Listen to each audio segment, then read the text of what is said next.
Cinema ഹച്ചിരിമ തിടുക്കത്തിൽ അരങ്ങത്തൊന്നുദിച്ചിടണ്ടേ ഒരു വരമത്തു cinema cinema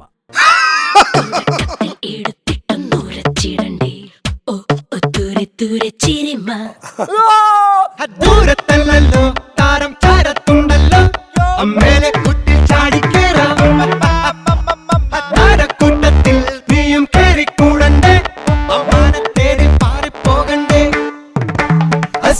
cinema ചിരിമ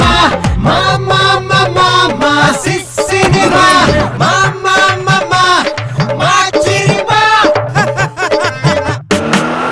എടാ എൽദോ നിന്നെ സിനിമയിലെടുത്തടാ. സിനിമ ഹച്ചിരിമ ഭീമാ സിനിമ ചിരിമ.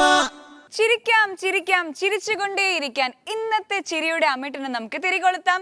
ഭീമാ സിനിമ ചിരിമയിലേക്ക് എല്ലാ മാന്യ പ്രേക്ഷകർക്കും ഹൃദയം നിറഞ്ഞ സ്വാഗതം. ഭീമാ സിനിമ ചിരിമ നിങ്ങൾക്കായി അവതരിപ്പിക്കുന്നു Bhima Kerala, Karnataka and Tamil Nadu. Welcome to Ooty, nice to meet you. മൂക്കിന്റെ കാര്യമാണ് പിന്നെ പറയണ്ട. മൂക്കില്ലേ? മൂക്കുണ്ട്, പക്ഷെ തന്നെ പൊള്ളാത്ത മൂക്കല്ലേ. ഈ കട പൊളിക്കൂ. ഇത് പൊളിക്കും. ഇക്കാടെ ഷർട്ട് ലേറ്റസ്റ്റ് ആണ്, ഷൂ ലേറ്റസ്റ്റ് ആണ്, പാൻറ് ലേറ്റസ്റ്റ് ആണ്, പാട്ട് മാത്രം പഴയതാണ്. ഈ 10-20 വർഷമായിട്ട് ഈ ഒരേ ഐറ്റം തന്നെ എങ്ങനെ തെറ്റുകൂടാതെ കാണാതെ പറയുന്നു. ഭീമാ സിനിമ ചിരിമ.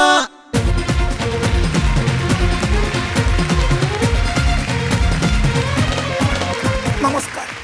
മിമിക്രിക്കാരുടെ കൂട്ടായ്മയായ, നന്മയുടെ കൂട്ടായ്മയായ സിനിമ ചിരിമയിലേക്ക് എല്ലാവർക്കും സ്വാഗതം. ഞാൻ എന്റെ ശബ്ദം കേട്ടിട്ട് ഞാൻ ഓടി വരികയായിരുന്നു. ഞാൻ അപ്പുറത്ത് നിൽക്കുകയായിരുന്നു. അല്ല, എന്നോട് പ്രൊഡ്യൂസർ പറഞ്ഞു ഈ എപ്പിസോഡിൽ ഇക്ക ഉണ്ടാവില്ല, അതൊന്ന് ബാലൻസ് ചെയ്യണമെന്ന് പറഞ്ഞു. അതിനുവേണ്ടി ഞാൻ വന്നത്. അപ്പോൾ ഒരു ചെറിയ ഗ്യാപ്പ് കിട്ടാൻ കാത്തിരിക്കുകയാണ് ഇടിച്ച് കയറാനല്ലേ. ഒരാൾ വന്നില്ല എന്ന് പറഞ്ഞു കഴിഞ്ഞാൽ ഉടനെ കയറുകയാണ്. എവിടെ ഒരു ഗസ്റ്റുമായിട്ടാണ് വരുന്നതെന്ന് പറഞ്ഞു. ഗസ്റ്റ് അവിടെ റെഡി ആയിക്കൊണ്ടിരിക്കുന്നു. അല്ല, അതും ശബ്ദമുള്ള ഗസ്റ്റ്. ശബ്ദം മാത്രമാണോ അല്ലെങ്കിൽ അല്ല, രൂപമുണ്ടല്ലേ? അറിയാവുന്ന ആളാണ്. ആരാണത്? അദ്ദേഹം എന്ന് പറഞ്ഞാൽ ഞാനും മൂപ്പരും കൂടെയാണ് ആദ്യമായിട്ട് സിനിമയിൽ ഒരുമിച്ച് അഭിനയിക്കുന്നത്. മിമിക്സ് ആക്ഷൻ 500 എന്ന സിനിമയിൽ ഒരുപാട് സ്റ്റേജ് ഷോ ചെയ്തിട്ടുണ്ട്. ഒരു പ്രത്യേകത എന്ന് പറഞ്ഞാൽ അദ്ദേഹം സിനിമയിലുമുണ്ട്, മിമിക്രിയിലുമുണ്ട്, സീരിയലിലുമുണ്ട്. എല്ലായിടത്തും മുണ്ടെടുത്താണ് അഭിനയിക്കുന്നത്. മുണ്ടെടുത്താണ് അഭിനയിക്കുന്നതെങ്കിലും അദ്ദേഹത്തിൻ്റെ സ്ഥലം, ജന്മസ്ഥലം എന്ന് പറയുന്നത് മുണ്ടൂർ എന്നാണ്, പാലക്കാട്. മുണ്ടൂരല്ല, മുണ്ടൂരിനല്ല, മുണ്ടൂര്, പാലക്കാട്. അതെ, മുണ്ടൂർ എന്നുള്ള സ്ഥലത്ത് നിന്ന് വരുന്ന ആൾ. അതാരാണത്? ഇനി ഒരു ക്ലൂ വേണം തരാം. ഷാജഹാനിലുണ്ട്, മുംതാസിലില്ല. മുംതാസിലില്ല, ഷാജഹാനിലുണ്ട്. ഉണ്ട്. പിന്നെ ജ്യൂസിലുണ്ട്, ഫ്രൂട്ട്സിലില്ല. ഷാജു. ഷാജു, ഓ പാലക്കാട് ഷാജു. Okay, welcome Shaju.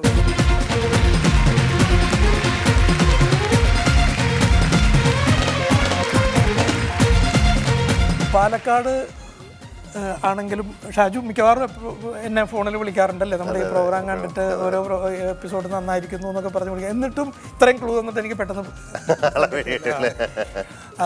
കാരണം അതിൻ്റെ പ്രധാന കാരണം നിങ്ങൾ തമ്മിൽ ഒരുമിച്ച് ഒരുപാട് സ്റ്റേജിൽ പോയിട്ടുണ്ടെന്നുള്ളത് എനിക്ക് അറിഞ്ഞൂടായിരുന്നു. കാരണം സീനിയർ അല്ലേ കുറച്ചുകൂടി. അതെ അതെ, കുറെ എനിക്ക് തോന്നുന്നു ആദ്യകാലങ്ങൾ മുഴുവൻ ഞാൻ നസീറിൻ്റെ കൂടെ ഞങ്ങൾ ഒരുമിച്ചാണ് സിനിമയിൽ വരുന്നത്. ആദ്യമായിട്ട് 94 ഡിസംബറിലാണ് ആദ്യത്തെ സിനിമ. ആ സിനിമ ടൈറ്റിൽ റോളാണ് ഞങ്ങൾ രണ്ടുപേരും ചെയ്യുന്നത്.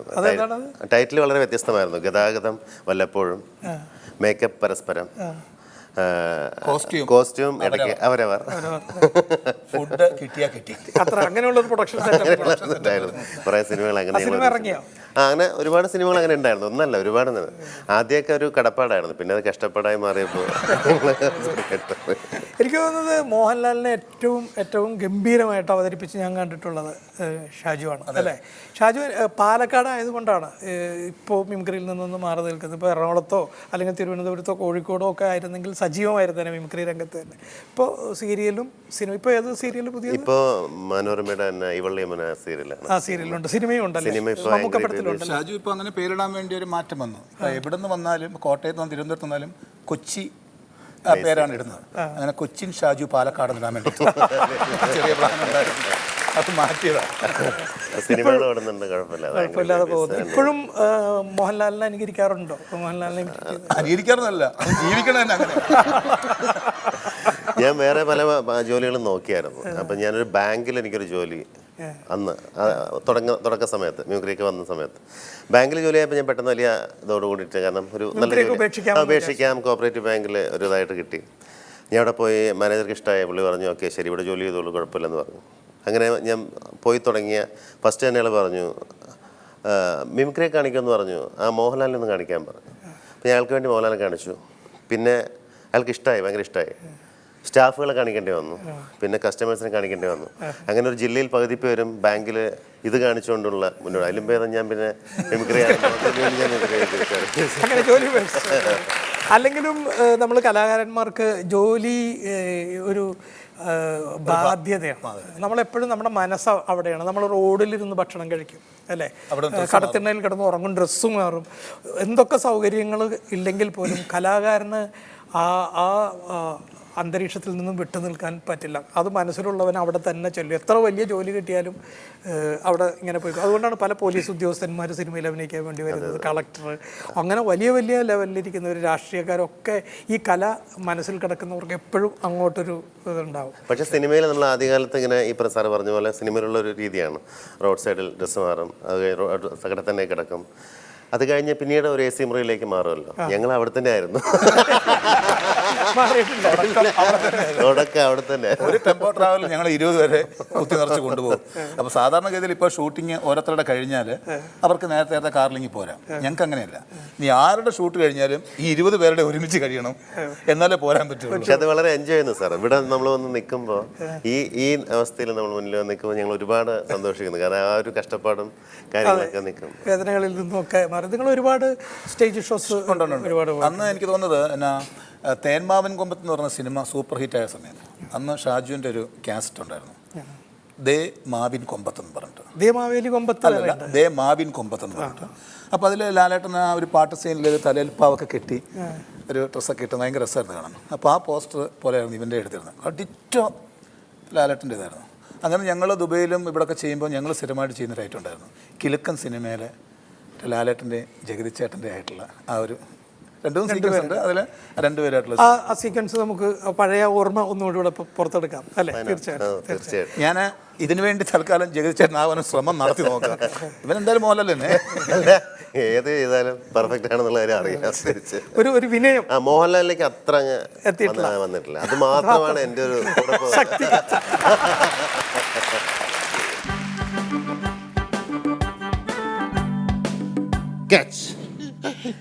ചപ്പാത്തിയും കോഴി വറുത്ത നിന്റെ ചള്ള വയറ് നിറച്ച് തന്നെ ആർത്തി കുറയട്ടെ. എവിടുന്ന് പൊട്ടിച്ചതാടേ? മോഷണം നിന്റെ അച്ഛന്റെ ജോലിയാണ്, അല്ലാതെ നിന്റെ എവിടുന്ന് ക്യാഷ്? എടാ നീ രാജയോഗം എന്ന് കേട്ടിട്ടുണ്ടോ? ഇല്ല. ഇല്ലെങ്കിൽ അങ്ങനെ ഒന്നുണ്ട്, എന്റെ ജാതകത്തിലുണ്ട്. ഇന്ന് കാലത്ത് മുതൽ രാജയോഗം എനിക്ക് തുടങ്ങിയിരിക്കുകയാണ്. രാജകുമാരി രാജയോഗവുമായി UT റെയിൽവേ സ്റ്റേഷനിൽ വന്നിറങ്ങി. എന്തൊരു ഐശ്വര്യമാണെന്ന് അവളെ കാണാൻ. അവളുടെ കണ്ണുകളുണ്ടല്ലോ 2 വൈരക്കല്ലെടുത്ത് വെച്ച പോലെ ഇരിക്കും. മൂക്കിന്റെ കാര്യമാണെങ്കിൽ പിന്നെ പറയണ്ട, മൂക്കില്ലേ? മൂക്കുണ്ട്, പക്ഷെ തന്നെ പൊള്ളാത്ത മൂക്കല്ല. പിന്നെ അവൾ എന്നോട് പറയാണ്, I would you like to share some right more. ഓ, നിനക്ക് എന്നെ പോലെ ഇംഗ്ലീഷ് അറിയില്ലല്ലോ, നിനക്ക് ഒന്നല്ലേ അറിയുള്ളൂ. Welcome to Ooty, nice to meet you. അത്രയും മതി. ആ 2 വാക്ക് വെച്ച് നിന്നെ പോലെ ഒരു പോത്തിന് ഇത്രയും കാലം ഞാൻ തീറ്റി പോറ്റിയില്ലേ? എടാ നിനക്ക് എന്റെ തീറ്റയും വെള്ളം വേണ്ടെങ്കിലോ? എടാ ഒരു 1000 രൂപീസ് എടുത്ത് തന്നിട്ട് എന്നിട്ട് അവൾ എന്നോട് പറയാണ്, ഗുഡ് നൈറ്റ്, സ്വീറ്റ് ഡ്രീംസ്. ഇന്ന് രാത്രി ഞാൻ ഹോട്ടൽ ലോയൽ ടവറിൽ നന്ദിനി തമ്പുരാട്ടിയുടെ കൂടെ ആയിരിക്കും. ചിലപ്പോൾ ഞാൻ അവിടെ കിടന്ന് ഉറങ്ങിയെന്നിരിക്കും. Please don't misunderstand me, okay? അല്ലയാ, നീ എന്നെ അവളെ എനിക്ക് നന്നായിട്ടൊന്ന് പരിചയപ്പെടുത്തി തരണം. നന്നായിട്ടെന്നല്ല, നിനക്ക് ഞാൻ പരിചയപ്പെടുത്തി തരികയാണ്. Because you are പരപ്പരേച്ചി.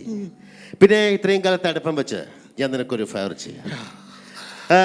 കുറച്ച് സിംഗപ്പൂർ ഡോളേഴ്സ് മണി ഓർഡർ ആയിട്ട്, എങ്ങനെ മണി ഓർഡർ ആയിട്ട് ഞാൻ നിനക്ക് അയച്ചു തരാം. ഇതിന്റെ ട്രീറ്റ് ആയിട്ട് ഇതെടുത്ത് വെച്ചിട്ട് നക്ക്.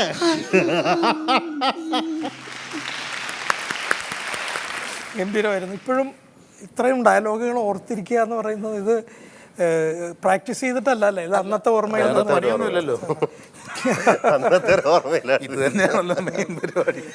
ഈ നമ്മൾ നേരത്തെ പറഞ്ഞതുപോലെ ഈ ബാങ്ക്, നേരത്തെ പറഞ്ഞില്ലേ ബാങ്കിലെ ഓഫീസർ, ഔചിത്യമില്ലായ്മ എന്ന്, അതുപോലെ നമുക്ക് ജീവിതത്തിലും പലരെയും കാണാൻ പറ്റും അല്ലേ?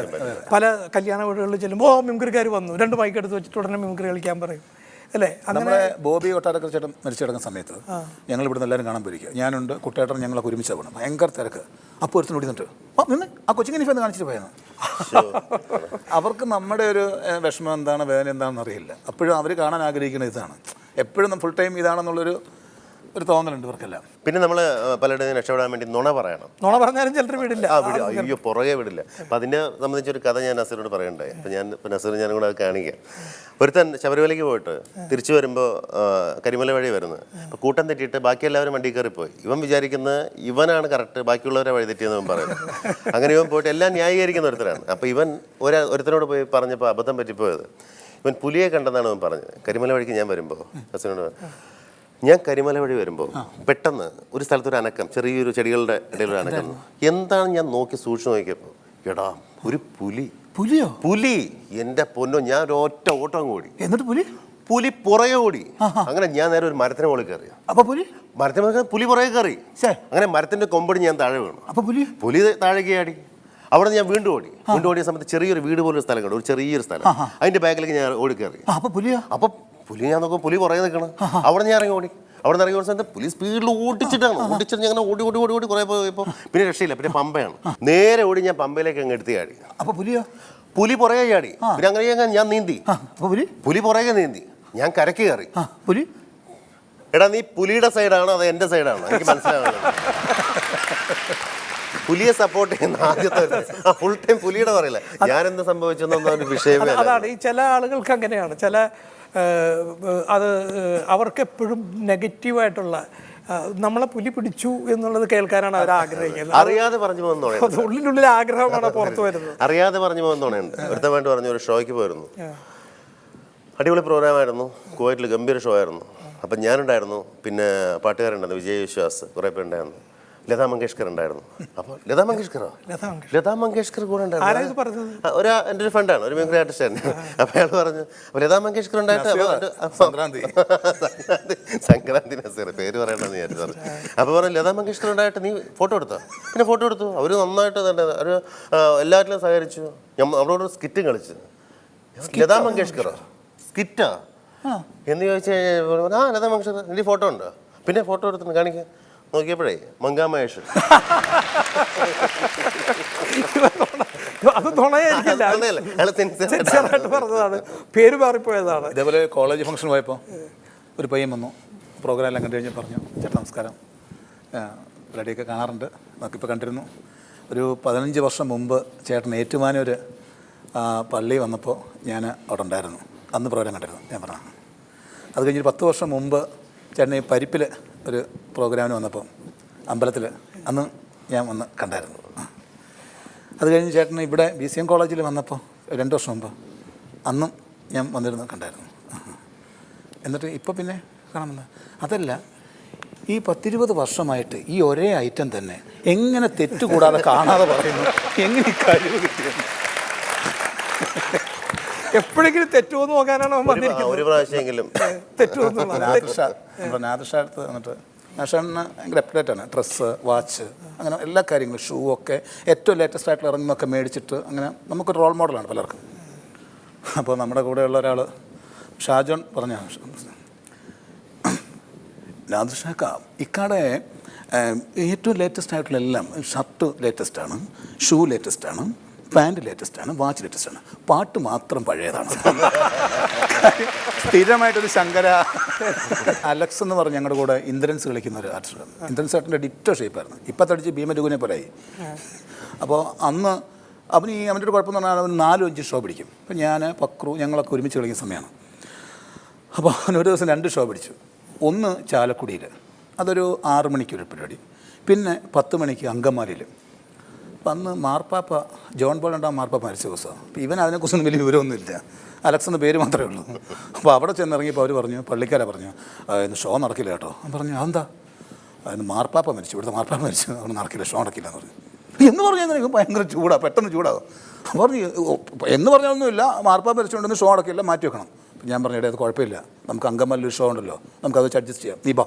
അങ്ങനെ നേരെ അങ്കമാലി വന്നു. അങ്കമാലി എത്തിയപ്പോഴത്തേക്കിന് അവിടെയും പള്ളിക്കാരൻ, ഷോ നടക്കില്ല കേട്ടോ. അതെന്നാ പണി? മാർപ്പാപ്പ മരിച്ചു. ഇതെന്നാണ് പറയുന്നത്? ചാലക്കുടി ചെന്നപ്പോൾ അവിടുത്തെ മാർപ്പാപ്പ മരിച്ചു, അങ്കമാലി വന്ന് ഇവിടുത്തെ മാർപ്പാപ്പ മരിച്ചു. 2 മാർപ്പാപ്പങ്ങൾ ഒരു ദിവസം മരിച്ചു. ഞങ്ങളാണ് ചെയ്യാനാണ്. അതുപോലും അറിയാത്തവരാണ്. മിമിക്രി മാത്രമുള്ള ലോകം. ഇന്ദ്രൻ ചേട്ടനെ അനുകരിക്കാന്നുള്ള മാത്രമാണ്, ബാക്കിയുള്ള കാര്യങ്ങളൊന്നും അതറിഞ്ഞൂടാ. അങ്ങനെയും കുറേ ആളുകളുണ്ട്. ചില നമ്മൾ ചിലപ്പോൾ സെറ്റുകളിൽ പറയുന്ന ചില തമാശകൾ പലർക്കും നമ്മൾ സീനിയർ നടന്മാർ പോലും പലപ്പോഴും തമാശകൾ മനസ്സിലാവാതെ പോകുന്നുണ്ട് പലപ്പോഴും. മുമ്പ് ജഗദീഷ് ചേട്ടൻ്റെ ഒരു സംഭവം ഉണ്ടായിരുന്നു.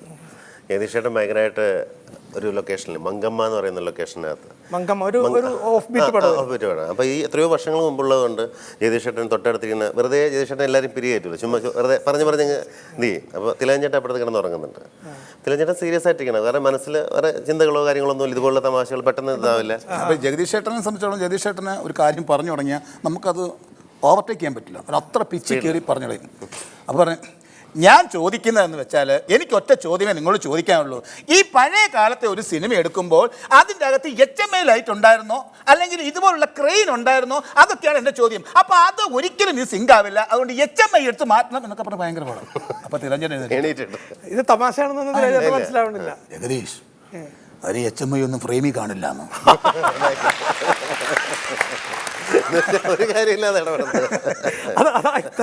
ഇത്തരം കുറേ സംഭവങ്ങൾ നമുക്ക് എപ്പോഴും കിട്ടും. പക്ഷേ ഇത് തമാശ മനസ്സിലാകാനോ അല്ലെങ്കിൽ തമാശ പറയാനോ ഉള്ളൊരു ശീലമുണ്ടെങ്കിലേ ഇതൊക്കെ ഒന്നാമത് പ്രധാനപ്പെട്ട കാര്യം എന്ന് പറഞ്ഞാൽ ജഗദീഷ് തമാശ പറയുന്നത് വളരെ സിൻസിയറായിട്ടാണ്. ഒരിക്കലും തമാശയാണെന്ന് തോന്നില്ല, വളരെ സീരിയസ് ആയിട്ടുള്ളൊരു തർക്കം പോലെയാണ് ജഗദീഷ്. അല്ല, ആ കാര്യത്തിൽ ജഗദീഷ് വളരെ മിടുക്കനാണ്. ജഗദീഷ് ചേട്ടൻ കൂടെ ഒരു പ്രോഗ്രാമിന് വേണ്ടി വളരെ വലിയൊരു പാട്ടുകാരൻ, വളരെ പ്രശസ്തനായ ഒരു പാട്ടുകാരൻ കൂടെ പോയപ്പോൾ അദ്ദേഹത്തിന് ഒരു ജോലി ഏൽപ്പിച്ചു. അദ്ദേഹം ഒരു സെക്ഷനിൽ തന്നെ ഓരോരുത്തരും ഓരോ ജോലി ഏൽപ്പിക്കും. വളരെ പ്രോഗ്രാമിലൊക്കെ വളരെ സ്ട്രിക്റ്റ് ആണ്, കാര്യങ്ങളൊക്കെ ഇതാണ്. പക്ഷേ ഇദ്ദേഹത്തെ ഏൽപ്പിച്ച സമയത്ത് ഇദ്ദേഹം ആ ശീലമില്ല. ജഗദീഷിൻ്റെ വോയിസ് കറക്റ്റായി ചെയ്യുന്നതുകൊണ്ട് അസുഖം പറയാം. അപ്പോൾ ഒരു ദിവസം ഇത് തെറ്റിച്ചു. അതായത് ഈ പറയുന്ന രീതിയിൽ സമയത്ത് എല്ലാം കൂടെ പാട്ടും മൈക്ക് സെറ്റ് ചെയ്ത് കൊടുക്കുക. അപ്പോൾ ഈ പാട്ടുകാരൻ സ്റ്റേജിലേക്ക് വരാൻ സമയമെടുത്തു, കാരണം അദ്ദേഹത്തിന്റെ പാട്ടും കൂടെ നോക്കണമല്ലോ. ഒരു ദിവസം തെറ്റിയപ്പോൾ ജഗദീഷ് ചേട്ടൻ അങ്ങ് വയലൻ്റായി ഭയങ്കരമായിട്ട്. വളരെ ഫേമസ് ആയിട്ടുള്ള പാട്ടുകാരൻ. അപ്പോൾ അയാൾ ജോലി ചെയ്യേണ്ട ആളല്ല. അപ്പോൾ അയാള് പേടിച്ച് നിൽക്കുകയാണ്. എല്ലാവരും എല്ലാ ജോലിയും ചെയ്യണോ? ഇയാൾ പേടിച്ച് നിൽക്കുകയാണ്, കാരണം വരണ്ട നിൽക്കുകയാണ് ജഗദീഷേട്ടന് മുമ്പിൽ. ജഗദീഷേട്ടൻ വഴക്കിടാണ്. അതെ, ഞാൻ ചോദിക്കുന്നത് നിങ്ങൾ ഇത്രയും കാലം ചെയ്തുകൊണ്ടിരുന്ന കാര്യമാണോ അല്ലയോ? അല്ല, അങ്ങനെ പറയരുത്. നമ്മളൊരു കാര്യം കൃത്യമായിട്ട് ചെയ്യാന്നുള്ളതാണ്. അതിനപ്പുറത്ത് വേറെ ഇതൊന്നും പറഞ്ഞിട്ട് യാതൊരു കാര്യമല്ല. എനിക്ക് ചോദിക്കാനുള്ളത്, നിങ്ങൾക്ക് ഇത് ചെയ്യാൻ പറ്റുമോ ഇല്ലയോ? അല്ല, എനിക്കിത് ചെയ്യാൻ പറ്റില്ല. ഇല്ല, നിങ്ങൾ തന്നെ ചെയ്യണം. എന്തിനാണ് അത് പറഞ്ഞത്? ഈ 500 ആനെ സൃഷ്ടിക്കുന്നത് ഇത് തന്നെയാണ്, ഇങ്ങനെ വെച്ചിട്ട് തന്നെയാണ്. ഈ ഞങ്ങളുടെയൊക്കെ വീടിൻ്റെ അടുത്തുള്ള ഒരു ആളുണ്ട്. ഇങ്ങനെയാണ്, എന്ത് ചെയ്താലും കുറ്റം പറയും. ഇപ്പം നമ്മളോട് എന്തെങ്കിലും ഒരു ചോദ്യം ചോദിച്ചു കഴിഞ്ഞാൽ നമ്മൾ അതിന് ഉത്തരം പറഞ്ഞു കഴിഞ്ഞാൽ അത് നിന്നോട് ആരെങ്കിലും ചോദിച്ചോ എന്ന് ചോദിക്കും. ഞാൻ ചോദിച്ചോ എന്ന് ചോദിക്കും. ചോദിച്ചിട്ടാണ് നമ്മൾ പറഞ്ഞത്. പറഞ്ഞില്ലെങ്കിൽ ഞാനല്ലേ ചോദിക്കുന്നതെന്ന് പറയും. അപ്പോൾ ഇത് വളരെ രസമാണ്. നമ്മുടെ ഒരു കാരണവരാണ്, നമ്മുടെയൊക്കെ കൂട്ടുകാരുടെ ഒരു കുടുംബത്തിലെ വലിയ കാരണവരാണ്. അതുകൊണ്ട് ഞാനത് ഡിസ്ക്ലോസ് ചെയ്തില്ല. ആ ക്യാരക്ടറാണ് നമ്മൾ അങ്ങനെ തന്നെ എടുത്തിട്ടാണ് ഈ 500 ആൻ.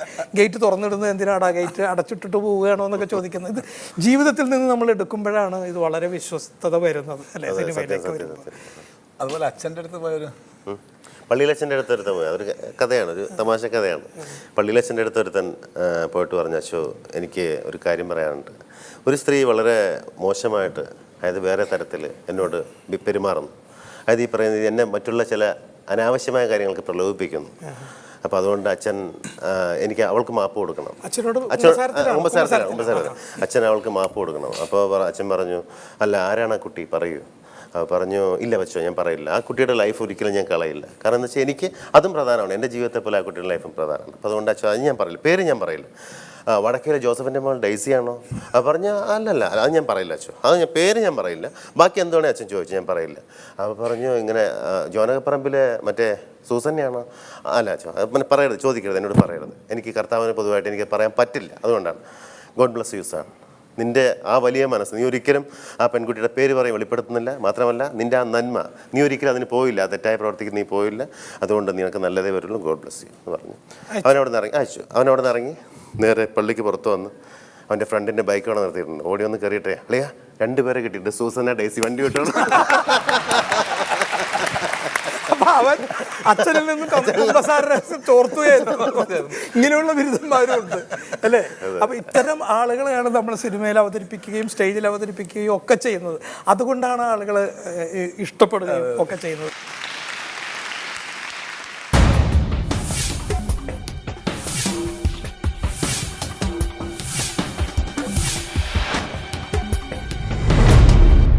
വിഘ്നേശ്വര സിദ്ധിവിനായക കാത്തുരക്ഷിക്കണേ ഭഗവാനേ.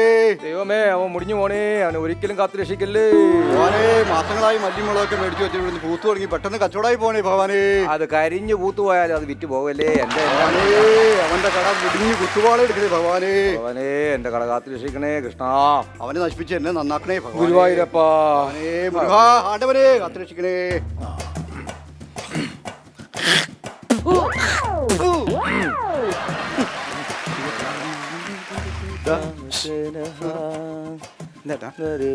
നീ അവന്റെ കടയിൽ പോയി എനിക്കൊരു ചീപ്പ് മേടിച്ചു. എനിക്കൊന്നും പറ്റില്ല.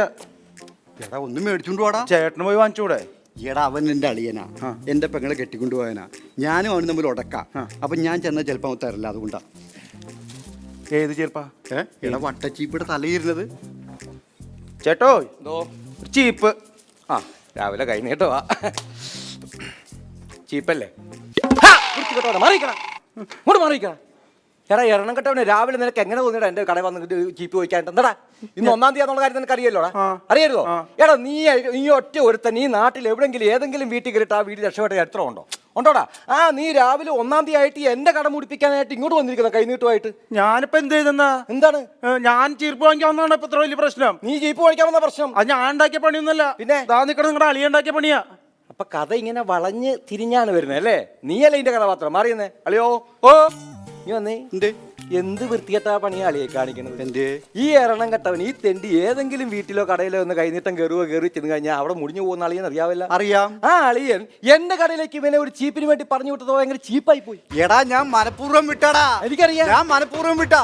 നീ നശിച്ച് കാണാൻ വേണ്ടി ഞാൻ എന്ത് പരിപാടിയും കാണിക്കണം. എന്റെ അളിയ ഞാൻ എന്ത് ചെയ്തെന്ന് പറ. എന്ത് ചെയ്തെന്നാ എന്റെ നാട്ടുകാരെ കേൾക്കണം.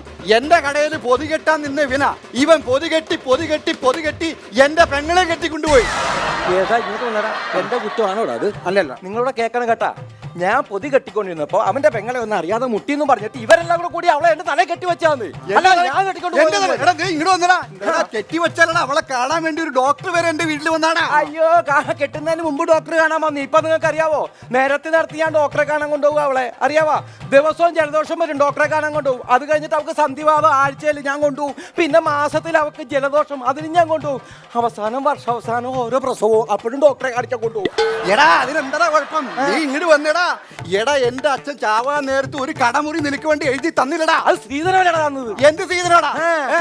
ഇവന്റെ പെങ്ങളെ കെട്ടായിരുന്നതിന്റെ കാര്യം നിനക്കറിയാവോ? ഞാൻ കെട്ടിപ്പോയത് അബദ്ധത്തിൽ പറ്റിപ്പോയതാണ്. അതായത് സ്ത്രീധനം കൊടുക്കാനില്ലാത്തതിന്റെ പേരിൽ ഇവൻ അവക്ക് വന്ന പല കല്യാണം മുടക്കാനായിട്ട് എന്നെയാണ് പറഞ്ഞു വിട്ടത്. ഒരു പെങ്ങളുടെ കല്യാണം മുടക്കാനായിട്ട് എന്നെ പറഞ്ഞു വിട്ടപ്പം സത്യം പറഞ്ഞ എനിക്ക് സങ്കടം തോന്നിപ്പോയടാ.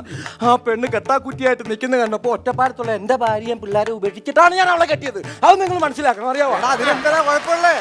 തിന്നാനും ഉടുക്കാനുള്ളതൊക്കെ ഞാൻ മേടിച്ചു തരുന്നില്ലടാ. അങ്ങനെ പറയരുത്. തിന്നാനുള്ള ചിലപ്പോ കൊടുക്കുമായിരിക്കും, പക്ഷെ ഉടുക്കാനുള്ളത് ഞാനും വാങ്ങിച്ചു കൊടുക്കുന്നുണ്ട്. എന്താ ഉടുക്കാൻ മേടിച്ചു കൊടുത്തു ചോദിക്കടാ. എന്താ ഉടുക്കാൻ വാങ്ങിച്ചു കൊടുത്തേന്ന്? എടാ മാസത്തില് 3 കർച്ചീഫ് 3 സാരിക്ക് ചേരുന്ന ഞാൻ വാങ്ങിച്ചു കൊടുക്കും. എടാ 3 കർച്ചീഫ് 3 കർച്ചീഫ് എന്താ? കർച്ചീഫ് തുണിയല്ലേ? എന്നോടാ കളിക്കുന്നത്. രാവിലെ തന്നെ രണ്ടുപേരും കടയും തുറന്ന് രണ്ടിന്റെയും വായും തുറന്നു. ഇന്നെന്താണോ പുതിയ പ്രശ്നം? നിന്റെ ആങ്ങളയോട് പോയി ചോദിക്കടി. എന്താ ചേട്ടാ കാര്യം? നിന്റെ കെട്ടിയവനോട് പോയി ചോദിക്കടി. എന്റെ കെട്ടിയവൻ എന്താ കാര്യം എന്ന് പറ. നീ ആടാ നിൽക്കുന്ന എണ്ണം കെട്ടവനെ കണ്ട? ആ ചെക്ക് ഷർട്ട് ഇട്ടിരിക്കുന്നവനെ. എടി അവൻ കൈനീട്ടം കൊണ്ട് കൊടുത്താൽ ഈ നാടിന്റെ ഏതെങ്കിലും ഒരു വീട് എന്തെങ്കിലും തകരായിരുന്നിട്ടുണ്ടോ? അവനെ വിട്ടിട്ട് രാവിലെ ഒരു 3 രൂപ കൊടുത്തിട്ട് ചീപ്പിന് നിന്റെ ആങ്ങളെ പറഞ്ഞു വിട്ടിരിക്കുന്നത് എന്റെ കട നശിപ്പിക്കാൻ ഇന്ന് 1-ാം തീയതി ആയിട്ട്. അത് വളരെ മോശം. 1-ാം തീയതി ഈ എണ്ണം കെട്ടവനെ കടന്ന് പറഞ്ഞു വിടേണ്ട കല്ല കാര്യമുണ്ടോ? എടി നിനക്ക് വേറെ കാര്യം അറിയുമോ? കഴിഞ്ഞ മാസം 1-ാം തീയതി ഇവൻ എന്റെ കടയിലേക്ക് ഈ എണ്ണം കെട്ടവന് അവന് മേടിക്കാൻ പറഞ്ഞ വല്ല കാര്യം ഉണ്ടോ? ഈ എണ്ണം കെട്ടവന് അവന് മേടിക്കാൻ പറഞ്ഞു വിടേണ്ട വല്ല കാര്യം ഉണ്ടായിരുന്നോ? അവല നീയും മക്കളും ഞാനും കൂടെ ഉരുട്ടി മിണിഞ്ഞത് മനസ്സിലായില്ലേ? ഇനി മേല 1-ാം തീയതി ഈ 2 കടയുടെ വാക്ക് നീ വന്നാൽ കേട്ടല്ല. പിന്നെ നമ്മുടെ അപ്പുറത്തെ ലീല ചേച്ചിയില്ലേ, ലീല ചേച്ചി വീട് കൊണ്ട് കൊടുത്ത് ഞാൻ തന്നെന്ന് പറയണം, പ്രത്യേകം എടുത്ത് പറയണം കേട്ടാ. ഇനി മേലെ കണ്ടുപോയി ഇങ്ങോട്ട്. ഡേയ്. ആ നീ വന്നേ എന്തോ കൊടുത്തു വിട്ട പേപ്പർ കവറിലൊന്നും ഇല്ല. പിന്നെ ഇവൻ ആ പേപ്പറുമായിട്ട് ലീലച്ചിന്റെ വീട്ടിൽ കയറി ചെല്ലും. അപ്പൊ പിന്നെ ഈ ഒരു മാസം അങ്ങോട്ട് പോയി കിട്ടൂലോ. ഓ ചേച്ചി തകർന്നു പോയല്ലോന്ന്. എന്റെ ബുദ്ധി. ആങ്ങളൊക്കെ പറ്റിയ പെങ്ങള് തന്നെ നിന്റെ അല്ലടാ ഭാര്യ. അയ്യോ മുടിപ്പിക്കാൻ വിട്ട സാധനമാണല്ലേ. ദേ, 2 പേർക്കും കഴിക്കാനുള്ള വെച്ചിട്ടുണ്ട്. മുട്ട പൊരിച്ചതും മുട്ട പുഴുങ്ങിയതും. എനിക്കെങ്കിലും വേണ്ട. എനിക്കും വേണ്ട. അത് വേണേ കഴിച്ചാൽ മതി, ഞാൻ അങ്ങോട്ട് പോവാം. അല്ല ഉച്ചയാകുമ്പോ പിന്നെ വിശന്ന് കഴിയുമ്പോ പിന്നെ നമ്മളിവിടെ പോയി കഴിക്കാൻ ഈ പട്ടിക്കാട്ടിൽ വന്നിട്ട് കൊച്ചി ഒന്നും വേണ്ട, വന്ന് എടുത്തോണ്ട് പോ. അത് തുടരുത്. ഇത് മുട്ട പൊരിച്ചതാ. ഇത് മുട്ട ഒഴുകിയതാ. ആ അത് ഞാൻ സമ്മതിക്കുകയല്ല. അതെടുക്കണം. നീ വന്നേ എന്നാ മുട്ട പൊഴിഞ്ഞത്. എന്നാ മുട്ട പൊരിച്ചത്. ആ ഓടുന്നു. ഈ എങ്കിലോ ഗോപാലൻ എന്ന് പറയുന്ന ഒരു നേതാവിനെ പോലെ ഒരു നേതാവ് ഈ നാട്ടിലില്ലായിരുന്നു എങ്കിലോ സിന്ദാബാദ്, എങ്കിലോ സിന്ദാബാദ്, എങ്കിലോ സിന്ദാബാദ്, എങ്കിലോ സിന്ദാബാദ്. എല്ലാവരും പറയാ. അതെ, ഞാനിവിടെ ഇല്ലായിരുന്നു. എവിടെയായിരുന്നു? അതായത് കേരളത്തിലെ തകർന്നടിഞ്ഞ റോഡുകൾക്കെതിരെ പ്രതികരിക്കുന്നതിന് വേണ്ടി ഞാനും എന്റെ പാർട്ടി പ്രവർത്തകരും കൂടി കാസർഗോഡ് മുതൽ തിരുവനന്തപുരം സെക്രട്ടേറിയറ്റ് വരെ ഒരു വാഹന പ്രചരണ യാത്രയ്ക്ക് പോവുകയായിരുന്നു. അല്ല എന്തിനു വേണ്ടിയിട്ടുള്ള യാത്ര? അതെ, റോഡ് തകർന്നടിച്ച് കിടക്കുകയാണല്ലോ. തിരുവനന്തപുരത്തേക്ക് പോവുകയായിരുന്നു, പക്ഷെ എത്തിയില്ലല്ലേ. എറണാകുളത്ത് ഇപ്പൊ ബ്ലോക്കിൽ പെട്ടു. 3 ദിവസമായി അവിടെ കിടക്കുക. 3 ദിവസമായിട്ട് ബ്ലോക്കിൽ കിടക്കുക. 2 വണ്ടിയുടെ ആക്സിൽ അടിഞ്ഞു, 3 വണ്ടിയുടെ ടയർ പൊട്ടി. 5-6 പാർട്ടി പ്രവർത്തകരെ കെട്ടറി വേണ്ടിട്ട് കാണാനുമില്ല. ഇനി അതുങ്ങളെ തപ്പിയെടുത്തിട്ട് വേണം തിരുവനന്തപുരത്തേക്ക് പോകാനായിട്ട്. നല്ലൊരു കാര്യമാണ് ചെയ്യുന്നത്. അതായത് ഇന്നത്തെ ഈ സർക്കാരിന്റെ ഭരണ നയത്തിന്റെ പ്രശ്നമാണ് നമ്മുടെ റോഡുകൾ ഇങ്ങനെ തകർന്നടിഞ്ഞ് കിടക്കുന്നത്. ഞങ്ങളുടെ സർക്കാരായിരുന്നു ഭരിച്ചിരുന്നത് എങ്കിലോ എങ്കിലോ എങ്കിലോ അതാണ് ഞങ്ങളുടെ പാർട്ടിയായിരുന്നു ഭരിച്ചിരുന്നെങ്കിൽ ഇങ്ങനെ സംഭവിക്കില്ലായിരുന്നു. ഒരു കാര്യം ഞാൻ പറയട്ടെ, നേതാവ് അങ്ങനെ പറയരുത്. ഈ റോഡ് പൊട്ടി പൊളിഞ്ഞു പോകുന്നതിന്റെ പ്രശ്നക്കാർ ഭരണപക്ഷമാണെന്ന് പറഞ്ഞത് ശരിയല്ല. അത് പിന്നെ എന്താ അങ്ങനെ മഴ പെയ്യുന്നതാണ് അതിന്റെ കാരണം. എന്തുകൊണ്ടാ? അതായത് ഞങ്ങളുടെ സർക്കാർ ഭരിച്ചിരുന്ന കാലത്ത് ഇതുപോലെ മഴയില്ലായിരുന്നല്ലോ. ശരിയാ. മഴ ഉണ്ടായിരുന്നോ? ശരിയാണ്, ഉണ്ടായിരുന്നില്ല. എന്തുകൊണ്ടാ? സയൻസ് എന്താണ്? അതായത് എങ്ങനെയാ മഴ പെയ്യുന്നത്? എങ്ങനെയാണ്? അതായത് നമ്മുടെ ഈ ഭൂമിയിൽ നിന്നും ഈ പുകപടലങ്ങളൊക്കെ മുകളിലേക്ക് പോയിട്ട് അവിടെ ചെന്ന് മേഘമായി കഴിഞ്ഞിട്ട് അത് തണുത്തുറഞ്ഞ് താഴേക്ക് വീഴുന്നതാണ് മഴ. ഞങ്ങളുടെ സർക്കാർ ഭരിച്ചിരുന്ന കാലത്ത് എല്ലാ വീടുകളിലും ഇഷ്ടംപോലെ ഗ്യാസ് കൊടുക്കുമായിരുന്നു. ഒരൊറ്റ അടപ്പ് പോലും പുകയില്ലായിരുന്നു. നാട്ടിലേ പുകയുണ്ടായിരുന്നില്ല. പക്ഷെ ഇപ്പൊ അങ്ങനെയാണോ? ഗ്യാസ് കിട്ടാനില്ല. എല്ലാ വീട്ടിലെ അടുപ്പ് പുകയുന്നു. ആ പുക ഇങ്ങനെ മുകളിലോട്ട് പോയി എല്ലാം കൂടി മഴയായിട്ട് താഴോട്ട് പെയ്യുന്ന. അപ്പൊ ആരുടെ കുറ്റം? ഈ സർക്കാരിന്റെ കുറ്റമല്ലേ? അതാണ് ഞാൻ പറഞ്ഞത്. സർക്കാരിന്റെ ഭരണനയം ശരിയല്ല. ഈ തകർന്ന റോഡുകൾ നമുക്ക് നന്നാക്കിയേ തീരൂ. അതെ അതെ. എന്താ ഞാനൊരു കാര്യം ചോദിച്ചോട്ടെ, ഈ പറഞ്ഞ നേതാക്കന്മാരൊക്കെ ഈ റോഡിലൂടെ അല്ലേ പോണേ? ഇവർക്ക് എന്തേ കണ്ണ് കാണൂല്ലേ റോഡ്? അതെ, ഇവരോടൊന്നും പറയാൻ മേലേ. ഭരണം കിട്ടിക്കഴിഞ്ഞാൽ പിന്നെ കണ്ണ് കാണൂല. അതെ അതെ. അത് ആ പാർട്ടി ആണെങ്കിലും ഞങ്ങളുടെ പാർട്ടി ആണെങ്കിലും അതെ. ഭരണം കിട്ടി കഴിഞ്ഞാൽ കണ്ണു നോക്കൂല. അത് കാണിക്കാൻ വേണ്ടിയായിരിക്കും ഈ സമരം. അതെ അതെ അതെ. എന്നെ പോലെ ഒരു നേതാവ് ഇവിടെ ഇല്ലായിരുന്നു എങ്കിലോ എങ്കിലോ എങ്കിലോ. ഇതെന്താ നേതാവേ? ഷൂട്ടിംഗ്. നേതാവേ ഷൂട്ടിംഗ് ക്യാമറ സെറ്റപ്പ് ഷൂട്ടിംഗ്. അതെ, എന്താ സംഭവം? എന്താ സംഭവം? ഹൈവേ സിനിമയുടെ ഹൈവേ. അയ്യോ, അത് മലയാള സിനിമ ഇറങ്ങിയില്ലേ? ശരിയാണ്. അതെ, ഇങ്ങനൊരു പടം, ഇങ്ങനൊരു സംഭവം ഇവിടെ കേരളത്തിൽ ഇറങ്ങിയായിരുന്നു. ഹിന്ദി പടം. ഹിന്ദി വേണ്ട, മലയാളത്തിൽ. സംവിധായകൻ ശ്രീധരൻ. പുതിയ ആളാ പുള്ളി ഇതിനു മുമ്പ് ചെയ്തിട്ടുള്ള എന്താ? Metro cinema. ആരാ അഭിനയിക്കുന്നതിനകത്ത്? എല്ലാവരും അഭിനയിക്കും. എല്ലാവരും എന്ന് പറഞ്ഞാൽ ഞങ്ങളൊക്കെ ഉണ്ടോ? ഞങ്ങൾ നാട്ടുകാരൊക്കെ അഭിനയിക്കോ? നിങ്ങൾ എല്ലാവരും അനുഭവിക്കും. നമ്മളെല്ലാവരും അനുഭവിക്കോ? അത് അർത്ഥം വെച്ചുള്ള വർത്താനമായിരുന്നില്ല. അതെ, അർത്ഥം വെച്ച് പറഞ്ഞാണെന്ന് മനസ്സിലായി. കാര്യം തുറന്ന് പറ, അർത്ഥം ഇല്ലാതെ പറഞ്ഞാൽ മതി. പറ. എടോ, ഇതില് ഒരു റോഡ് വരാൻ പോകുന്നു. Highway, express highway. Express highway വരാൻ പോകുന്നു. അതുകൊള്ള ഈ പട്ടിക്കാട്ടിക്കൂടെ ഒരു എക്സ്പ്രസ് ഹൈവേ വരുന്നത്. ഹൈവേ വരാൻ പോകുന്നു. അതെ, നിങ്ങളൊരു കാര്യം മനസ്സിലാക്കിക്കോ. നേതാവിന് എന്റെ യാത്ര കാസർഗോഡ് നിന്ന് പുറപ്പെട്ട് തിരുവനന്തപുരത്ത് എത്തിയിട്ടില്ല, എറണാകുളത്ത് ബ്ലോക്കിൽ കിടക്കുക. അപ്പോഴേക്കും ഇവൻ ഡൽഹിയിൽ അറിഞ്ഞു. ഡൽഹി നാളെ വിട്ട് അളവെടുപ്പും തുടങ്ങി. എന്റെ പൊന്നേ, എന്നെ പോലൊരു നേതാവ് ഇവിടെ ഇല്ലായിരുന്നു എങ്കിലോ എങ്കിലോ എങ്കിലോ. എങ്ങനെ അളവെടുപ്പൊക്കെ? ആ കുറ്റി ഒരു കുറ്റി പിടിച്ച തൽക്കാലം തേങ്ങ എടുത്തടി. കുറ്റി ഇവിടെ ഇവിടെ വെച്ചാൽ മതിയല്ലേ? അത് കറക്റ്റാ സാർ, അളവ് കറക്റ്റാ. ആ തേങ്ങ വെച്ചാൽ മതി. അവിടെ ഒന്ന് മാർക്ക് ചെയ്ത് കുറ്റി അടിച്ചോളൂ. സാറേ ഇത് വെച്ചോ, എന്റെ ചൂല് പോയാലും കുഴപ്പമില്ല. ഹൈവേ വരുന്നതല്ലേ? ഇവിടെ അവിടെ അടിച്ചോ അടിച്ചോ ആ ഓക്കെ അത് മനുഷ്യരെ മനുഷ്യരെ മതി അതാണ് കേട്ടോ കുറ്റിയുടെ പൊസിഷൻ ഓക്കെ അല്ല ഞാൻ ചോദിക്കട്ടെ അപ്പൊ വീതി വിട്ടല്ലേ ഇപ്പൊ അതെ അപ്പൊ ഏതിലെ പോണ വഴി ഏതിലെ പോണേ ഇത് റൈറ്റ് സൈഡ് ചേർന്ന് റൈറ്റ് സൈഡ് ചേർത്ത് അങ്ങനെ റൈറ്റ് സൈഡ് 20 മീറ്റർ 20 മീറ്റർ എന്ന് പറയുമ്പോൾ ഏതാണ്ട് അത്രോളം വരും road. അത്രത്തോളം അല്ലേ? പോകും. അതെ. അപ്പൊ അതിലിങ്ങനെ റോഡ് പോകും അല്ല അപ്പൊ ഞാൻ പറയട്ടെ അപ്പൊ എന്റെ കടയിൽ കുറെ കടയിൽ റോഡ് പോകുന്നത് ഞങ്ങൾ വിളിച്ചോളാം അല്ല അപ്പൊ ഞാൻ പറഞ്ഞേക്ക് അപ്പൊ ഇത് റോഡിന്റെ നടുക്കായിട്ട് വരില്ല എന്റെ കട അതെ അപ്പൊ ഈ വന്ന വണ്ടികളൊക്കെ എന്റെ റോഡിന് നടുക്ക് വന്നിട്ട് ഇതിലെ തിരിഞ്ഞു പോവില്ലേ വേണ്ടല്ലോ നമുക്ക് കട പൊളിച്ചു കളയല്ലോ ആ ഈ റൈറ്റ് സൈഡിലൂടെയുള്ള എല്ലാ കടകളും നമ്മൾ പൊളിച്ചു കളയാണ് സാറേ അപ്പൊ ഈ കട പൊളിക്കൂ ഇത് പൊളിക്കും കട വിളിച്ചോ നമുക്ക് നാടിന്റെ വികസനം നാടിന്റെ വികസനമാണ് എന്റെ കട പൊളിക്കാൻ പോണ എന്ത് ഗോപാലനാണ് എന്റെ കട പൊളിക്കാൻ പോണ ഗോപാലന്റെ സഹകരണം തീർച്ചയായിട്ടും ഉണ്ടാവണം എന്റെ പൊന്നേ എന്റെ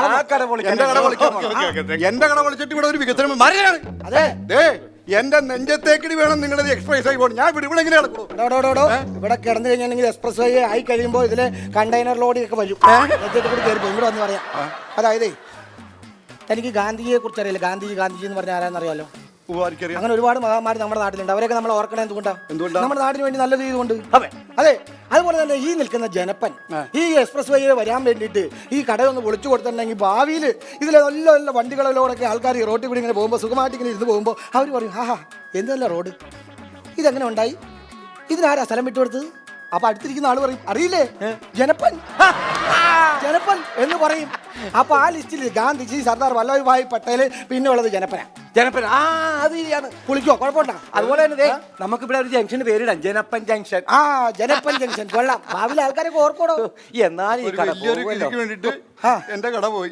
എടോ അങ്ങനെയൊന്നും പറയരുത് നാടിന്റെ വികസനമാണ് നമുക്ക് പ്രധാനമല്ലേ വികസനത്തിന് വേണ്ടി നമ്മൾ ഒരുമിച്ച് ഒറ്റക്കെട്ടായി തന്നെ മുന്നോട്ട് പോകണം പറഞ്ഞോളൂ ആരെങ്കിലും പോയി കണ്ടാൽ നമുക്കൊന്ന് വളച്ചുവിടാൻ പറ്റുമോ ഇല്ല നാടിന്റെ വികസനത്തിന്റെ കാര്യത്തിൽ ഞാൻ ഒരു വളഞ്ഞ വഴിക്കും പോകുന്നതല്ല എന്നെ പോലൊരു നേതാവ് ഇവിടെ ഉള്ളിടത്തോളം കാലം ഇങ്ങനെ ഒന്നും ഞാൻ സംഭവിക്കില്ല വികസനം നടക്കട്ടെ അപ്പൊ ഞാൻ ഇവിടെ ഇല്ലായിരുന്നു എങ്കിലോ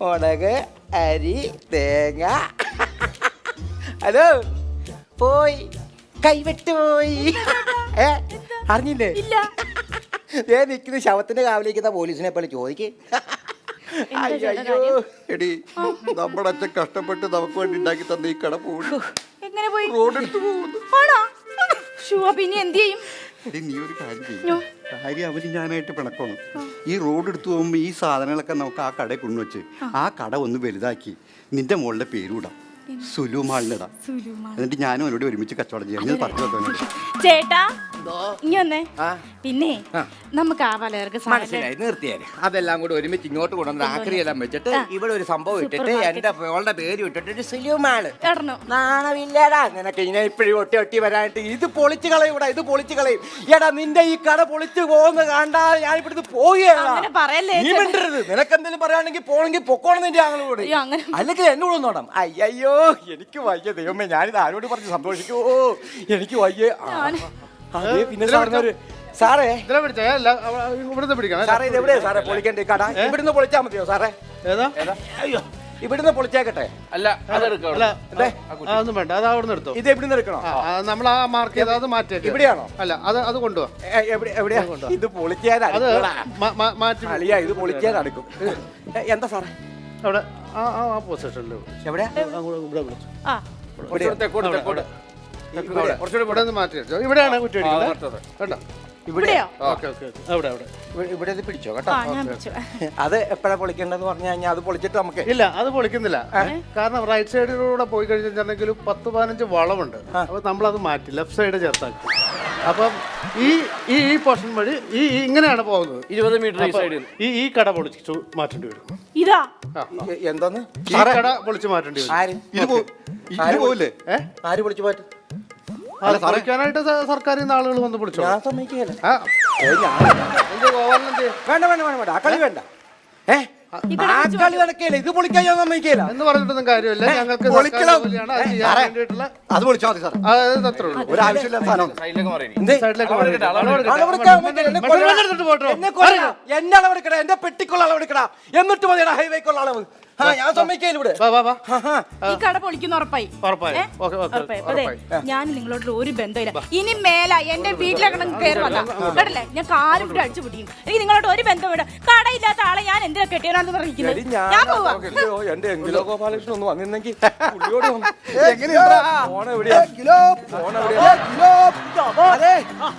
മാറിയോ അണികള വേറെ പണിയൊന്നുമില്ല. അതെ അതെ അതെ എന്താ ഈ അളവെടുപ്പ് മാറിയോ? ഈ കട പോവില്ല, ആ കടയിൽ പോവുള്ളൂ. ഈ കടയിൽ പോകുള്ളൂ. ഈ കടയിൽ പോവുള്ളൂ. ആ വശത്താണ് അപ്പൊ വീതി കൂട്ടുന്നല്ലേ. എവിടെയാലും വീതി കൂട്ടിയാൽ മതി. നമുക്ക് നാടിന്റെ വികസനം നടത്താൻ മതിയല്ലോ അല്ലേ? കളം മാറ്റി ചവിട്ടരുത്. അത് കളം മാറ്റി എന്റെ കടയാ പോകുന്നു. നിന്റെ കട പോയിക്കോട്ടെ. എനിക്കെന്താ എന്താണ് എടോ, നാടിനൊരു വികസനം വരുമ്പോൾ ഞാൻ എപ്പോഴും ഈ എങ്കിലോ ഗോപാലൻ അതിന്റെ കൂടെ നിൽക്കും. ഞാൻ സമ്മതിക്കില്ല. എനിക്ക് ജീവനുള്ളിടത്തോളം കാലം ഈ കട പൊളിക്കാൻ ഞാൻ സമ്മതിക്കുകയില്ല. ശിവപ്പ, എന്താണ്? നിനക്ക് ഗാന്ധിജിയുടെ ചരിത്രം അറിയാം? എനിക്ക് ഗാന്ധിജിയുടെ മാത്രമല്ല, ബാക്കിയുള്ളവരുടെ മുഴുവൻ പേരുടെ ചരിത്രം അറിയാം. പക്ഷെ എനിക്ക് ഗാന്ധിജിയുടെ ചരിത്രം മാത്രം അറിയാം. അതുകൊണ്ട് അത് മാത്രം പറഞ്ഞുകൊണ്ട് വരുന്നത്. ഗാന്ധിജിയെ പോലെ ഒരു മഹാനാകണമെങ്കിൽ എനിക്ക് ചരിത്രത്തിൽ കയറണ്ട. എന്റെ കട എനിക്ക് കിട്ടിയാൽ മതി. നിന്റെ കട കിട്ടണമെന്ന് പറഞ്ഞിട്ടുണ്ടെങ്കിൽ എനിക്ക് മഹാനാകണ്ടെന്നേ.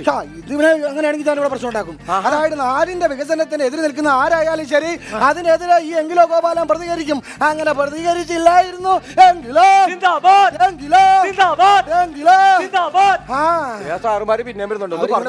അവരുടെ പറ്റി ഞാൻ സംസാരിക്കാം. ഞാനേറ്റു. അതെ, ധൈര്യമായിട്ടൊക്കെ വിളിച്ചോട്ടെ. ഇല്ല, ആ കുറ്റി അവിടെ നിർത്തോ. അയ്യോ, കുറ്റി എടുത്തോ. അപ്പൊ അപ്പുറത്താ മുന്ന ഇപ്പുറത്തല്ലേ? മൊത്തത്തില് ഇപ്പുറത്തല്ലേ?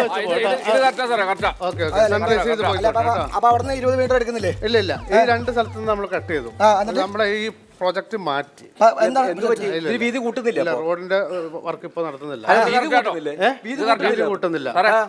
Level correct. അല്ല സാറേ, ഇപ്പൊ ഇത് വീതി കൂട്ടുന്നില്ല സാറേ? ഇല്ല, കൂട്ടും. എങ്ങനെയാണ്? 20 മീറ്റർ തന്നെ, മാറ്റമൊന്നുമില്ല. മാറ്റമില്ല. അതെങ്ങനെയാ സാറേ അപ്പൊ അതിന്റെ പരിപാടി? സ്ട്രൈറ്റ് ആയിട്ട് തന്നെ പോകുന്നു. 10 മീറ്റർ ഇവിടുന്ന് 10 മീറ്റർ ഇപ്പുറത്തുനിന്ന്. അത്രേ ഉള്ളൂ. ഷോപ്പ് ഒന്നും പോകുന്നില്ല. അപ്പൊ രണ്ടുപേർക്കും സമ്മതം സോൾവ് ആയി കേട്ടോ. ഞാൻ ഇവിടെ വന്ന് ഇതിനകത്ത് ഇടപെട്ടില്ലായിരുന്നു.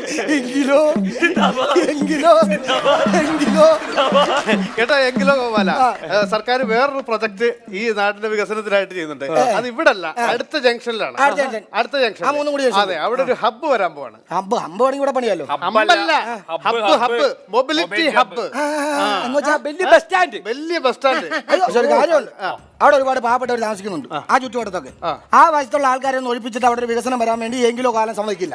അങ്ങനല്ല ഗോപാല, ആ ആളുകൾക്കൊക്കെ താമസിക്കാനായിട്ട് സർക്കാർ ചെറിയ കോളനികൾ വെക്കുന്നുണ്ട്. അപ്പൊ അവിടെയുള്ള സ്കൂളൊക്കെ എന്ത് ചെയ്യും? സ്കൂള് നമ്മൾ പണി കൊടുക്കുന്നുണ്ട്. 2 അംഗൻവാടി, ഒരു നഴ്സറി ഉണ്ട്. അതൊക്കെ നമ്മൾ പണി കൊടുക്കുന്നുണ്ട്. അതിനൊക്കെയുള്ള പ്രൊഫഷൻ സർക്കാർ ഉണ്ടാക്കി. ഇല്ല, ഇത് ഈ നാടിന്റെ വികസനത്തിനെതിരാണ്. ഇതിനെതിരെ ഈ എങ്കിലോ ഗോപാലൻ പ്രതികരിക്കും. ഒരിക്കലും ഞാൻ അവിടെ ഒരു നാട്ടിലൊരു വികസനം വരുമ്പോൾ നേതാവ് സമ്മതിച്ചു കൊടുക്കണം. കാരണം വേറൊന്നുമല്ല, ഞങ്ങൾ സമ്മതിച്ചു കൊടുത്തല്ലോ. നിങ്ങൾ സമ്മതിച്ചു കൊടുത്തു. ഇപ്പൊ നിങ്ങൾക്ക് സ്ഥലമൊന്നും പോകുന്നില്ല. നേരത്തെ അളവെടുത്ത് പോയപ്പോ ഒരു വിഷമം ഉണ്ടായിരുന്നു പറയാൻ പറ്റില്ല. ചിലപ്പോൾ വിട്ടുകൊടുത്തില്ല. എടുത്ത് പോകുമ്പോ ഒരു വിഷമം ഉണ്ടാവും. എടാ, അപ്പുറത്തെ ജംഗ്ഷനിൽ പുതിയതായിട്ട് പറഞ്ഞ 2 നില വീടും മറ്റേ 4 മുറിയുള്ള ഷട്ടറും എന്റെ കെട്ടിടമാണ്. അത് പോയി കഴിഞ്ഞാൽ എനിക്ക് ഇത്തിരി പൊളിക്കും. അവനൊരു ആപത്ത് വരുമ്പോ നമുക്ക് കൂടെ കരിക്കാൻ പറ്റും. അതുകൊണ്ട് ഞാൻ സമ്മതിക്കില്ല. ഇതാ പറഞ്ഞത്, ആവശ്യമില്ലാത്ത കാര്യത്തിനിടയിൽ ആവശ്യമില്ലാത്ത കാര്യം പറയാതിരുന്നു എങ്കിലോ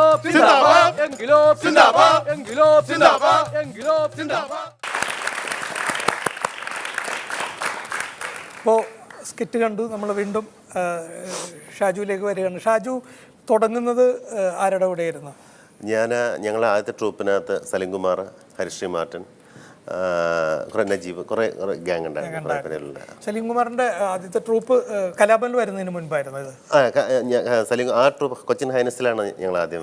അപ്പോൾ സലീംകുമാർ അന്ന് മഹാരാജസിലെ വിന്നറായിരുന്നു. സലീംകുമാർ ഇപ്പോൾ പിന്നീട് അവിടുന്ന് അന്ന് കുറച്ച് നാളുണ്ടായിരുന്നു. പിന്നെ സാഗറിലോട്ട് കയറി, ഈ ഗ്രൂപ്പിൽ കയറി. ഞാനും സാഗറിൽ കുറച്ച് ഷോസ് കളിച്ച് പിന്നെ സിനിമയിലോട്ട് കയറി. വലിയ ഇപ്പോഴത്തെ നാഷണൽ അവാർഡ് വിന്നർ വരെ എത്തി. സലീം ഇവിടെ വന്നിരുന്നു. സലീമിന്റെ രസകരമായ ഒരുപാട് അനുഭവങ്ങൾ പറഞ്ഞു. അദ്ദേഹത്തിന്റെ രസകരമായ ഒരു കഥയുണ്ട്, അത് പറഞ്ഞു ഇവിടെ. കോഴിയുടെ ഒരു പുള്ളി പൊള്ളാച്ചിയിൽ ഷൂട്ടിങ്ങിന് വേണ്ടി പോയപ്പോൾ അവിടെ വെച്ച് ഈ കോഴിപ്പോര് നടക്കുന്ന സ്ഥലം. അപ്പോൾ 2 കോഴികൾ തമ്മിൽ ചെയ്യണം. അവിടുത്തെ ഏറ്റവും വലിയ വിന്നർ, പുള്ളി ക്രൈസ് കൂടിയിട്ട് ശരവണൻ ശെൽവരാജ് എന്ന് പേരിട്ടിരിക്കുന്ന 2 മറ്റേ മിടുക്കൻ കോഴികൾ, 2 കൊത്തുകോഴികൾ. ഈ കൊത്തുകോഴികൾ കണ്ട് ഇഷ്ടപ്പെട്ട് പുള്ളി പറഞ്ഞു ഇത് കൊടുക്കുന്നു ചോദിച്ചു.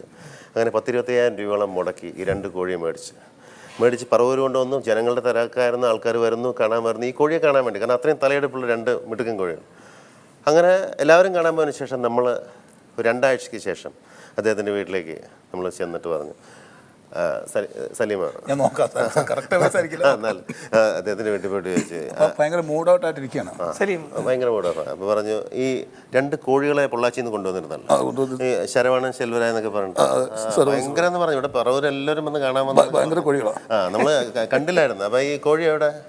കോഴി പോയി പോരിന് പോയിരിക്കണോ? അല്ല, പോര് ഞാൻ വിടാറില്ല, പോയി. അല്ല, എന്താ മോഷണം പോയോ? മോശം പോയതല്ല, മോശം പോയ ഇത്ര നാണക്കേടില്ലായിരുന്നു. നാണം കെടുത്താന്ന് വെച്ചാൽ എന്താ പറ്റി? തോറ്റുപോയ മറ്റേ മത്സരത്തിൽ? ഇല്ല, അതൊന്നുമില്ല. പിന്നെ ചത്തുപോയി. എങ്ങനെ ചത്തുപോയി കോഴി? ഇത് വലിയ വീരാളി. അതെ, വലിയ വീരാളി കോഴി, പക്ഷെ ചത്തുപോയി. എങ്ങനെ ചത്തുപോയി? അങ്ങനെ ഇവിടുത്തെ നാടൻ കോഴികളെല്ലാം കൂടെ ഒന്ന് കൊത്തിക്കൊന്നു. ഈ കോഴിക്ക് ഒറ്റയ്ക്ക് മത്സരിക്കാൻ അറിയില്ല. മറ്റേ ഗ്രൂപ്പ് ഒന്നും ചെയ്യാൻ പറ്റില്ല.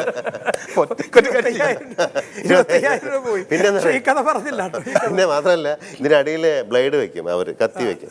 ഇവിടെ കത്തി വെച്ചിട്ടല്ലല്ലോ നിൽക്കുന്നത്. അതുപോലെ ഞങ്ങൾ ജയറാമേട്ടൻ്റെ ഒരു പടത്തിൻ്റെ ഷൂട്ടിങ്ങിന് പോയപ്പോൾ പാർത്ഥം കണ്ട പരലോകം. അപ്പോൾ പാലക്കാട് കവയെന്ന് പറഞ്ഞ സ്ഥലത്താണ് ഷൂട്ടിങ്. അപ്പോൾ നദിയുടെ തീരത്തൊരു വീടൊക്കെ പണിതിട്ടിട്ട് അവിടെ ഷൂട്ടിങ്. അപ്പോൾ ഒരു കുറേ കോഴികളെ കൊണ്ടിട്ടുണ്ട്. അപ്പോൾ അതിനകത്തൊരു പൂവൻ കോഴിയുണ്ട്. വന്നപ്പോൾ നല്ല ചകച്ചിരി സാധനമായിരുന്നു. നല്ല ഇങ്ങനെയൊക്കെ വിരിഞ്ഞ് നിന്നിട്ട് അങ്ങനെ ഇങ്ങനെയൊക്കെ നോക്കി എന്നിട്ട് നിന്നൊക്കെ ഹരിമുരളീരവത്തിന്റെ 2 അടിയൊക്കെ അടിച്ച് ഒന്ന് വിറപ്പിച്ചൊക്കെ നിന്ന്. അങ്ങനെ കുറേ ദിവസം കഴിഞ്ഞു. ഞങ്ങൾ പിന്നെ അവിടെ നിന്ന് ഷൂട്ട് ഷിഫ്റ്റ് ചെയ്ത് വേറെ സ്ഥലത്ത് വന്ന് കുറേ ദിവസം, ഒരാഴ്ച കഴിഞ്ഞിട്ട് തിരിച്ച് വന്നപ്പം ഇതിനെ ആരും മൈൻഡ് ചെയ്താറേ. ഭക്ഷണമൊന്നും ഇല്ല, ഒന്നും ഒട്ടിയിട്ടുണ്ട്. പിന്നെ ഞങ്ങൾ അഭിനയിച്ചുകൊണ്ടിരിക്കുമ്പോൾ ഒരു സൗണ്ട് മാത്രം കേൾക്കാം.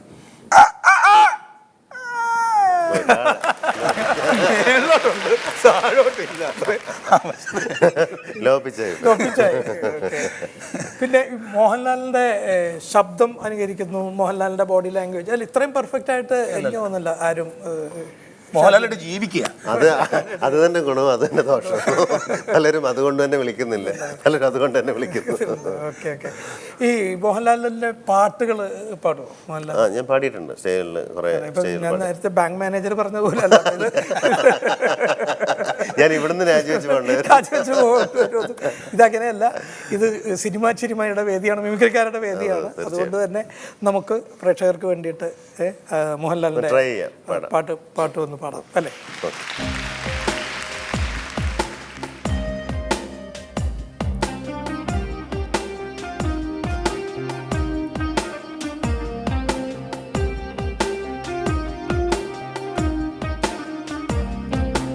ആറ്റുമണൽ പായയിൽ അന്തിവെയിൽ ചാഞ്ഞ കുഞ്ഞിളം കൈവീശി നീ തോണിയേറിപ്പോയില്ലേ, വീഴാതെ കണ്ണിലൊന്നു മിന്നിയ നീർമണി, നീറാതെ നീറുന്നോരോർമ തന്നെ തിരി, എന്നെ വിട്ടിട്ടെന്തേ പോയി മഞ്ചാടിക്കുരുവി, നിന്നെ കാത്ത് തീരത്തന്റെ മോഹം വേരോടി, ആറ്റുമണൽ പായയിൽ അന്തിവെയിൽ ചാഞ്ഞ കുഞ്ഞിളം കൈവീശി നീ തോണിയേറിപ്പോയില്ലേ.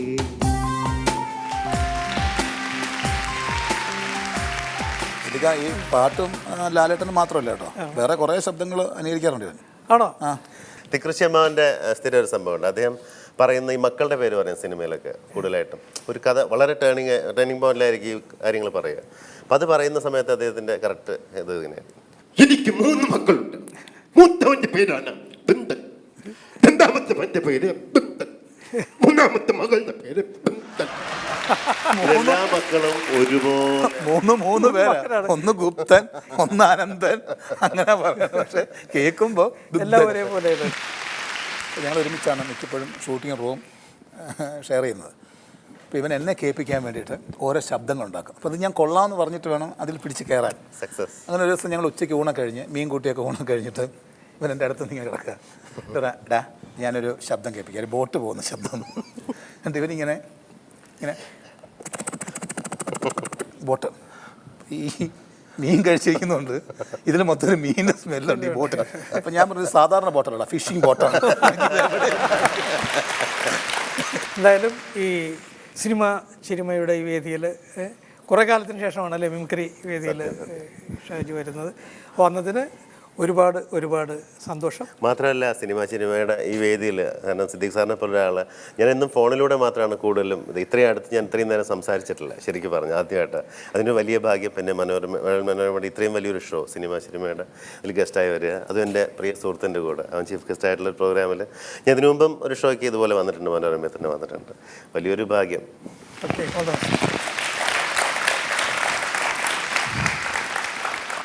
ഒരുപാട് കേൾക്കാത്ത തമാശകളും പെർഫോമൻസുകളുമായി നമുക്ക് വീണ്ടും കാണാം ഭീമ സിനിമ ചിരിമയിൽ മാത്രം. ഭീമ സിനിമ ചിരിമ നിങ്ങൾക്കായി അവതരിപ്പിച്ചത് ഭീമ കേരള, കർണാടക ആൻഡ് തമിഴ്നാടു.